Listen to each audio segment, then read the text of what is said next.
pair of shorts to surf in, and a pair of shorts to run in, and a pair of shorts to play tennis in, and a pair of, just buy one pair of shorts. And I can tell you that Kelly Slater is not going to surf any better in his $60 surf trunks than he is in a pair of cut-off jeans. In fact, the more you know, the less you need.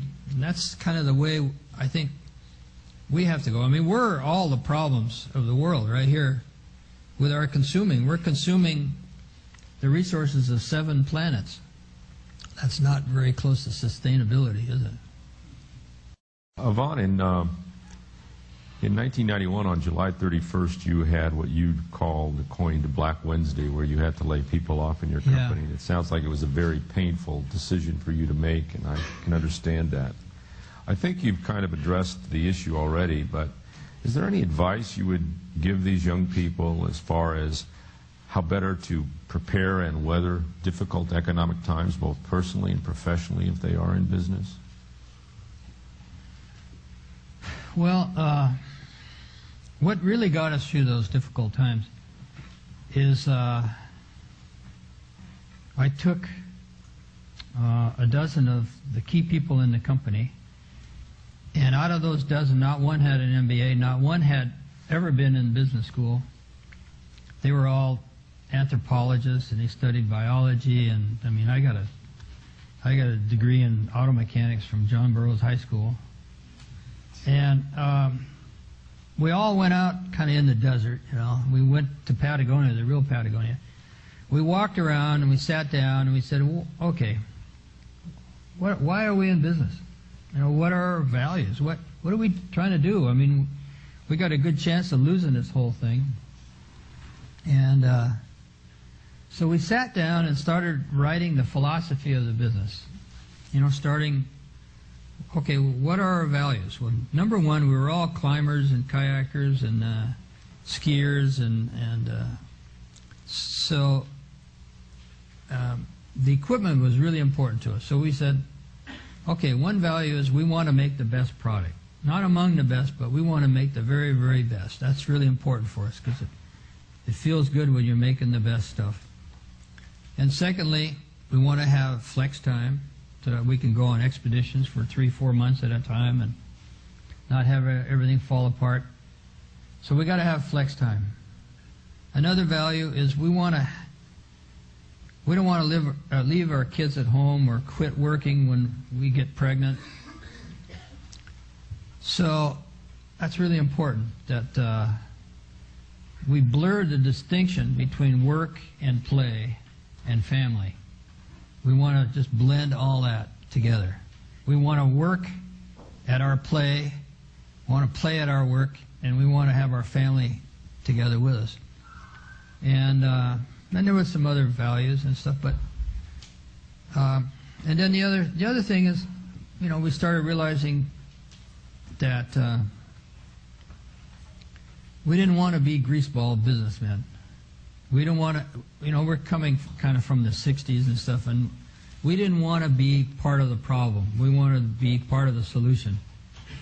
So we added a second part to our mission statement, which was cause no unnecessary harm. It didn't say cause no harm because there's no such thing as sustainability. There's no such thing as making a product that doesn't cause harm. So we said, okay, cause no unnecessary harm. So we're going to minimize the damage that we do by using non-renewable resources and making climbing gear and clothing and stuff like that.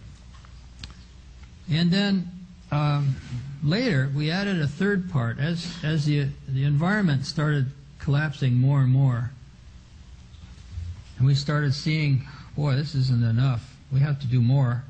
We added a third part to our mission statement, which is to use business to inspire and implement solutions to the environmental crisis. Well, when we came out with that third part, a lot of my own employees were saying, what environmental crisis is he talking about? Well, we all know now, right? Things aren't getting any better. So that last part is going to happen if we can achieve the first two parts. Make the best product. You know, every time I've had a problem to solve in business, the answer has always been to add quality. Let's say your profit is down for the year. It's because your quality slipped. And every single time, the answer is to increase the quality. And that's hard to get across to accountants. You know, you put in a child care center and they're saying, you know what, this is just going to cost you a lot of money to do this. You're not going to get it back. That's not true at all. We've got 70-something% women who we can't afford to lose when they get pregnant. And the best product we produce is the kids that come out of our child care center. We talk about ethics in our business classes and the importance of social responsibility, and That's unusual, because I had the president of Yale University come to see me to try to convince me to do a fellowship at Yale, because the business school was teaching all these classes in business with not one class in environmental responsibility. And the School of Forestry and Environmental Studies was doing all these classes, not one business class. This complete disconnect, and they could see that what my company is trying to do is combine those two. That's unusual if you're doing it here. Well, we do it in a small part, but we think it's an important part of a student's education, that in business, in entrepreneurship, that we at least talk about and discuss the importance of ethics and social responsibility. And I'm also delighted to hear you talk about and encourage these young people to live and examine life and be curious. It's one of the things I encourage my students on a regular basis.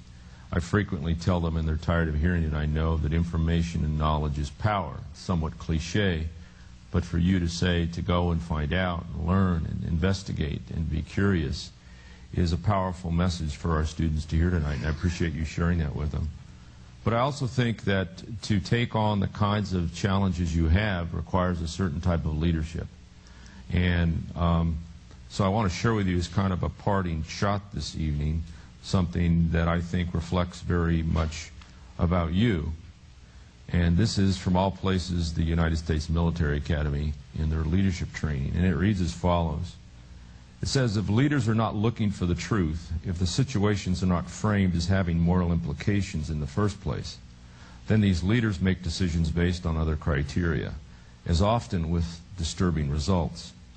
Moral sensitivity alone is not enough. Once leaders recognize that a moral problem exists, then they have to decide what is right. I think you've demonstrated that for us tonight. This requires moral judgment, discerning which action is most justifiable based on a set of ethical criteria. Without the courage to take action, to do the right thing, all moral awareness and judgment is for naught. True leaders like you, Mr. Chouinard, true leaders of character, demonstrate moral courage to choose the harder right over the easier wrong, over and over again.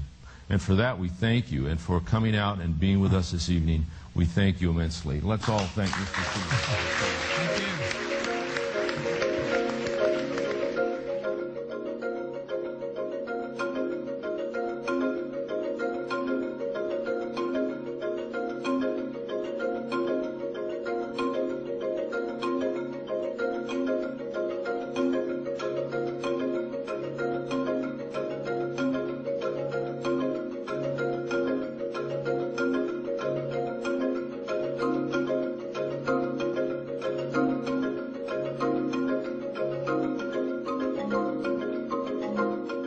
For more information about the Scheinfeld Program for Entrepreneurship and Innovation, visit sbcc.edu/.